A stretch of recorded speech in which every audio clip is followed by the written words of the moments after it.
Hello दोस्तों, आज जानते हैं गुरुदेव रविंद्रनाथ टैगोर के बारे में। रविंद्रनाथ टैगोर को गुरुदेव व कबीर गुरु के नाम से भी जाना जाता है। वो एशिया के ऐसे प्रथम व्यक्ति थे जिन्हें वर्ष 1913 में साहित्य के प्रतिष्ठित नोबेल पुरस्कार से सम्मानित किया गया। माना जाता है कि उन्होंने 2000 से अधिक गीतों की रचना की, जिन्हें रविंद्र संगीत कहा जाता है। वहीं उनकी कविता से भारत और बांग्लादेश को राष्ट्रगान मिले। जहां जन गण मन भारत का राष्ट्रगान बना, तो दूसरी ओर बांग्लादेश का राष्ट्रगान आमार सोनार बांग्ला बना। रविंद्रनाथ टैगोर महात्मा गांधी के अच्छे मित्र थे और ये माना जाता है कि उन्होंने ही राष्ट्रपिता महात्मा गांधी को महात्मा की उपाधि दी थी। रविंद्रनाथ टैगोर एक महान लेखक होने के साथ ही नाटककार, संगीतकार, चित्रकार, दार्शनिक और शिक्षाविद भी थे। उनकी रचनाओं में न केवल भारत के स्कूल, कॉलेजों व शैक्षणिक संस्थानों में पढ़ाया जाता है, बल्कि उनकी रचनाएं पड़ोसी देश बांग्लादेश के स्कूली पाठ्यक्रम का भी हिस्सा हैं। रविंद्रनाथ टैगोर भारत के प्रथम नोबेल पुरस्कार विजेता और विश्व कवि रविंद्रनाथ टैगोर के बारे में पूर्ण रूप से जानते हैं, उनके जीवन परिचय के बारे में और उनकी साहित्यिक उपलब्धियों के बारे में। नाम रविंद्रनाथ टैगोर, जन्म 7 मई 1961, जन्म स्थान कलकत्ता, ब्रिटिश भारत।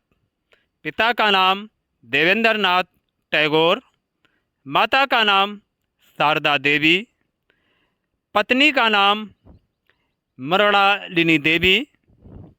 संतान रेणुका टैगोर, सविंद्रनाथ टैगोर, मीरा टैगोर, रतीन्द्रनाथ टैगोर, मधुरीलता टैगोर।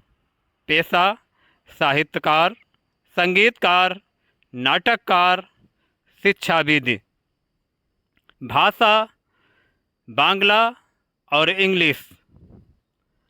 साहित्यिक विधाएं उपन्यास, कहानी, कविता, बाल साहित्य व नाटक।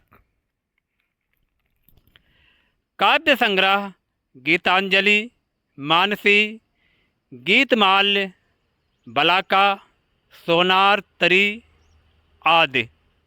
नाटक डाकघर और राजा।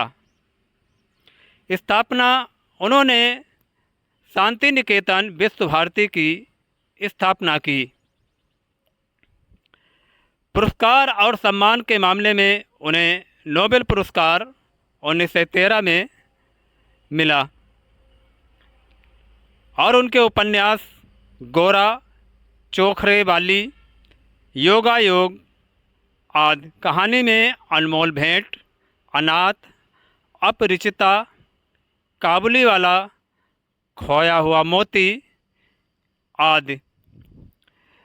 उन्होंने नाइटहुड की उपाधि भी लौटा दी थी।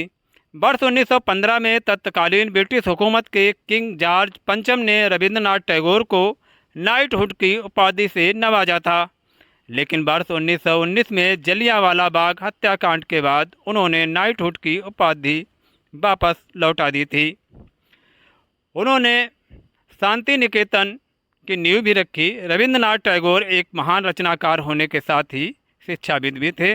उन्होंने वर्ष 1921 में शांति निकेतन की स्थापना की, जिससे वर्तमान में केंद्रीय विश्वविद्यालय विश्व भारती के नाम से जाना जाता है। उनके प्रमुख नाटक रक्तकरवी, विसर्जन, डाकघर, राजा, वाल्मीकि प्रतिभा, मुक्तधारा, अचलायतन और इसके अलावा भी उन्होंने अंग्रेजी में भी कई किताबें लिखी, जिनमें द रिलीजन ऑफ मैन और नेशनलिज्म उनकी प्रमुख पुस्तकें हैं। रविंद्रनाथ टैगोर का संपूर्ण जीवन साहित्य, संगीत और कला को समर्पित था। वहीं 7 अगस्त 1941 को 80 वर्ष की आयु में उनका निधन हो गया, किंतु आज भी वो अपने अनुपम साहित्य और संगीत के लिए पूरे विश्व में विख्यात हैं। गाइस, ये जानकारी आपको कैसी लगी? अगर जानकारी अच्छी लगी हो और ऐसी ही सामान्य ज्ञान की जानकारी पाने के लिए आप बने रहें हमारे साथ और देखते रहें हमारे वीडियो। यहाँ पर आपको ऐसे सामान्य ज्ञान की जानकारी मिलती रहती है। Thanks for watching video.